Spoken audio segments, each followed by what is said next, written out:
Yun ang kita. Totoo ba yun? Ha? Trend sa akin before 2020. What's up mga kasolid? So nandito ako ngayon sa may CR kasi naglalaba ako ngayon today's video. So meron akong i-share sa inyo and marami kasi nagtatanong talaga na gaano daw yung kinikita sa Facebook earning kay Meta. And unfortunately guys, mga kasolid, meron ako ipapakita sa inyo na nag-trend sa akin before 2024 kung gaano kalaki yung earnings na nakuha ko doon. And meron nagsasabi kapag million views daw at marami bang views mga ganyan is umaabot na daw ng million ang kita. Totoo ba yun? Ha? Totoo ba? Pero ako na magsasabi sa inyo, 1 million views, malaki kita.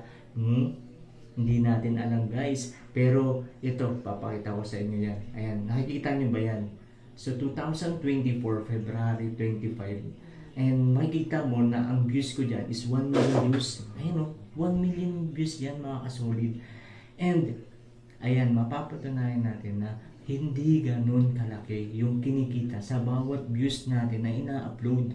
And hindi ganun sasabihin natin na 1 million views, 300 views, 200,000, yung mga ganyan, hindi po totoo. At wala po magsasabi na pag may million views ka, mayaman ka na agad. Pinaghihirapan po talaga yung mga views na, yung mga earnings na nakikita natin sa mga vlogger, sa mga influencer, yung malalaki ng kinikita. And ayan, pinaghihirapan po talaga at walang ganong kadali na earnings kung hindi mo ipagpapatuloy yung ginagawa mo.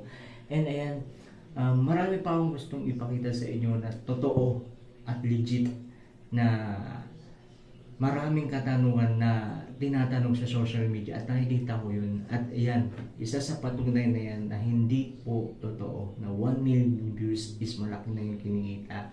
Ayan, thank you. And sa mga bago pa lang na manonood sa video ko and sa mga bago pa lang followers dyan, please share this video. And gusto po pong mag-comment or magtanong ng question dyan, comment down below dyan and share this video. Thank you.